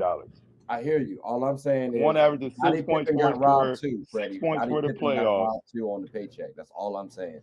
But no, this is the money era, bro. Come on now. Mike used to get paid $1 million per year until they finally said, okay. Listen, bro. All right. No one was out there trying to get Caruso. A couple people, yeah. The Lakers said bye-bye. They said they're matching whatever your boy Reeves gets offered. Reeves won playoff games for y'all, won regular season games for y'all. When Brown was out, he was y'all second best player. Not D'Lo, was Reeves. Reeves have carried y'all for quarters, games even, right? Reeves averaged 16 points per game in the playoffs. Reeves was out there getting 25 and 5 while playing defense on the other end, even though you don't give him credit for it. Clay got him a couple games. Cool, that was bad. But other than that, he's been fine. Caruso averages 6 points for his career and 6 points in the playoffs, bro. I don't care how great your defense is. You're never going to be elite enough to shut down everybody. We've seen Jrue Holiday get lit up by Jimmy Butler as if that was his parent and he broke a rule, bro. Like, Caruso ain't it, man. Side too, though, you have the better two-way player. Also, Caruso, I personally feel can be but again, it's opinion, so it is what it is. Also, not a bad playmaker. Like I can't say Austin Reeves is a better playmaker than Caruso, just like I can't say Caruso is a better playmaker than Reeves. Like I won't. Like here's the thing, y'all can be biased about it, but like I also saw Caruso growing up on the Lakers. I say grow up on the Lakers. He was young on the Lakers with us. And I like the pairing of Lonzo with Caruso, but I had Caruso as a backup solely because we drafted Lonzo as a special point guard. But if Lonzo was just a regular two guard, Caruso would have been my option as a point guard on that team for us. So, and as a scorer, like y'all can focus on the numbers if you want to. Freddie, I'm surprised you keep doing this because you always harp on me and bringing that up. But if you look at them on the court and you look at the stats as well, they're not bad overall. And we're also thinking about it from a contract standpoint. I'm not mad at that. So, like, from what I'm having to pay to the production that he gives me, I don't necessarily believe Austin Reeves is going to be worth 100 plus M's personally. But how much? Averaging 15, 5, and 4. Caruso give me that. So, I've seen that consistently. So I haven't seen that I'm talking about for seasons from Caruso. I haven't seen that consistently for seasons. He's never averaged 10. I got to see it. My fault. I didn't mean to cut you off, bro. So if y'all saying that Austin Reeves is going to continue to give me, what did he give, like 15 or something, like points per game, right? So if he's going to consistently do that going forward for the rest of his career, I don't think that's going to happen. But okay, we'll see how it shakes.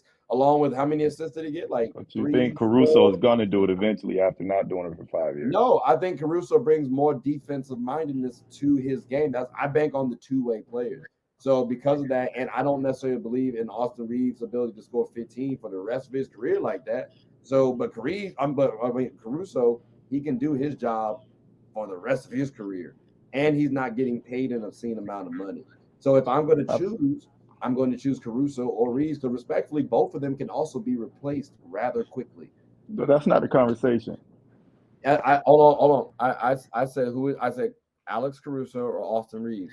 But you said they can both be replaced. I'm like, it's not about who can be replaced. I said I'm choosing Alex Caruso because in the day, like, I don't believe Austin Reeves is going to continue this, but I think Caruso can in terms of their current play style. Now, if I'm proven wrong, I'm proven wrong, but I don't think that. Yeah.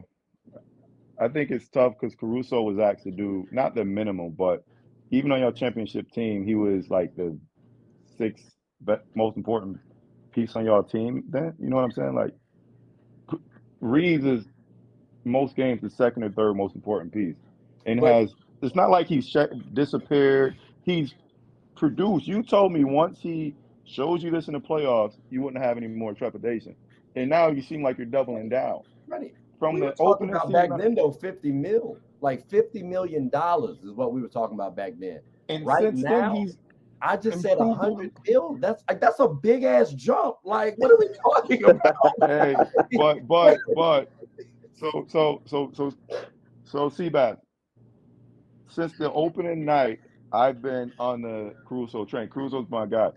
He doesn't like to agree with me, so he just completely shouted out in the garbage. Oh, Shaman is way better than him, and all of this craziness, right? I'm like, yo, he's a very good basketball player. He's like, bro, very good is crazy. I'm like, no, it's not. Watching the game, he does all the right stuff, winning plays, right? And time went on, and he started to prove himself more and more. Brown goes down, and at this time, he's playing good. And that's when I said, yeah, 50 million for sure.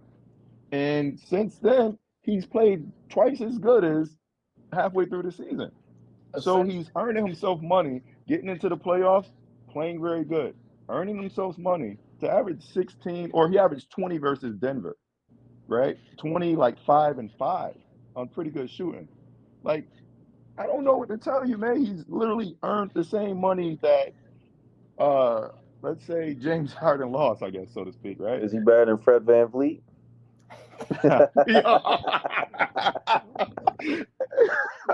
Hey, that's a good Yo, one right there. he was waiting to ask me that. He's like, yo, I hope this dude hurry up and shut up so I can ask him this question. He was waiting to ask me that. I'm not going to go that far now. Fred VanVleet has years and years and years of these numbers, so I'm not going to go that He's far. better than Fred VanVleet.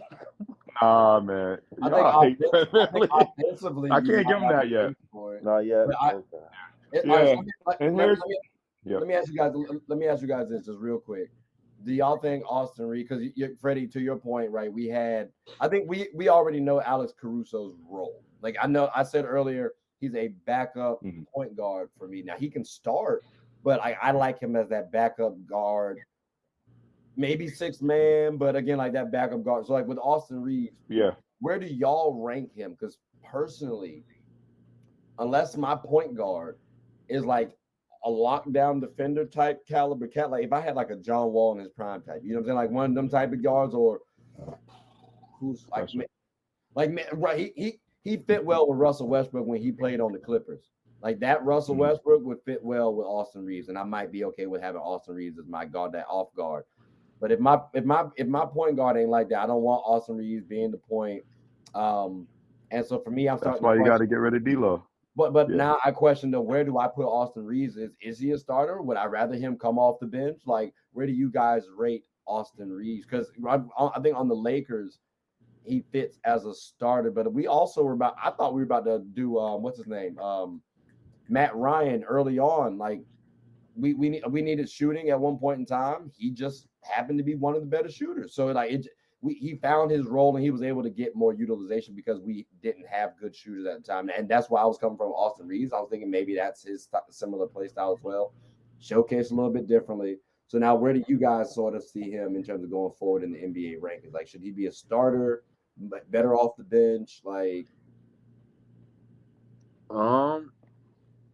So for me, I've watched Austin a while. You know, I'm biased. If I need someone to be a six man, I'll put him there. If I just need a starting shooting guard, I'll put him in starting shooting guard. If I need a starting point guard, I'll put him in the starting point guard. Unless I have like a superstar that's there, I won't put him there. But if it's like how the LeBron has it, or if I had like a KD or Tatum, where I just need a guard, a point guard, or a shooting guard, I'll put him in either spot. okay. Because I just think he just knows how to hoop. He has the feel of the game. He knows how to draw fouls. He knows how to control the pace. Is he the greatest defender? No, but he's not going to miss rotations. He's going to get me some charges. Like, he's going to give me some deflections. I value that. So, I mean, you can hide his defensive deficiencies a lot easier than somebody like a Trae Young, where you could literally just Yeah, but see, Trae Young also gives a lot more offensive power than. No, I know. I'm not saying he's That's better why, than Trae Young. I'm just saying it's easier for you to hide his deficiencies just because they're not as big. Because he's a bigger guard at the end of the day. He's still like 6'3", 6'5". Yeah.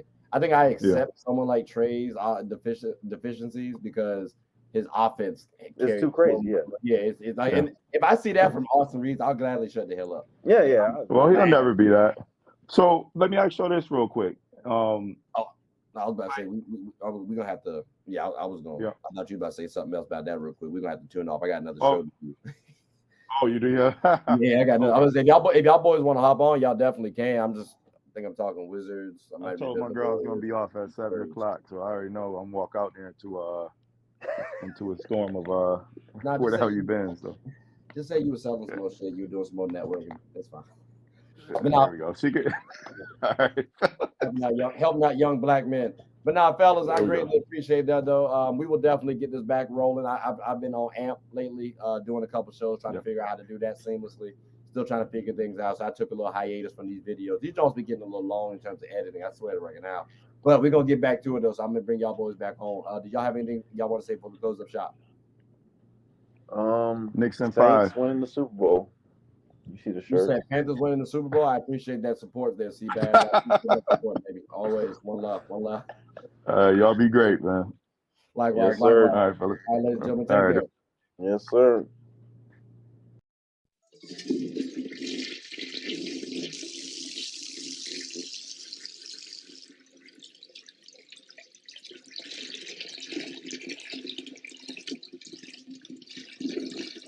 I did not know you guys were still here.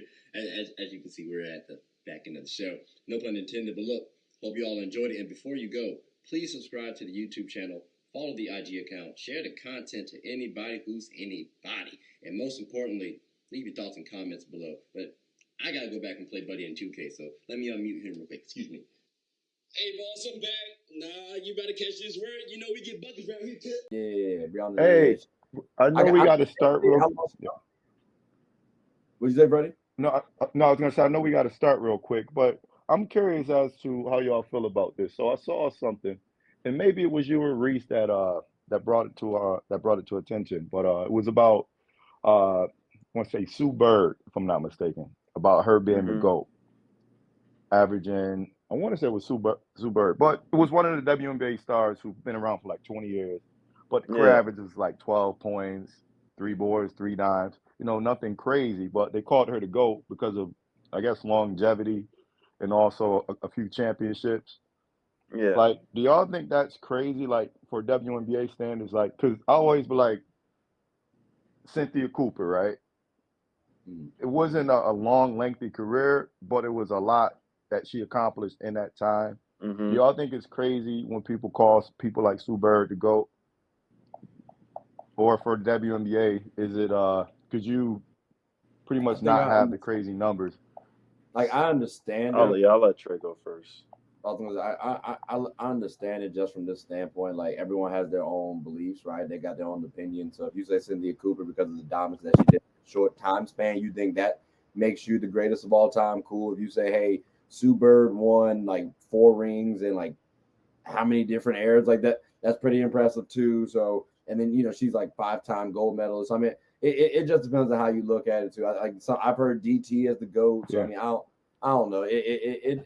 I wouldn't necessarily call her the GOAT, but I get it too if someone goes. Okay. What's the best? Okay. Yeah. Now I would say if anybody had a case, I definitely would say Diana Taurasi has a much greater case. But all right, just figured I'd ask y'all. Yeah, I just think with her and Diana is just because of their careers as a whole. Like, they've won everywhere, like everywhere. So it's hard to debate. That's fair. Yeah. No, I will say Sue Bird had some great situations though. Do y'all be following the W like that? Yeah. That Sue Bird or Diana not my GOAT though. It's always Candace Parker. That's the GOAT right there. I don't care what nobody say. There you go too. I mean, Maya Moore. Like, there's some people who have Maya Moore career was on the way. Maya Moore was gonna be it. Yo, the amount of in the time she did it, and I mean, what she stood up for on and off the court, like, So I think I figured I'd ask y'all because I want to. Okay, she was tough.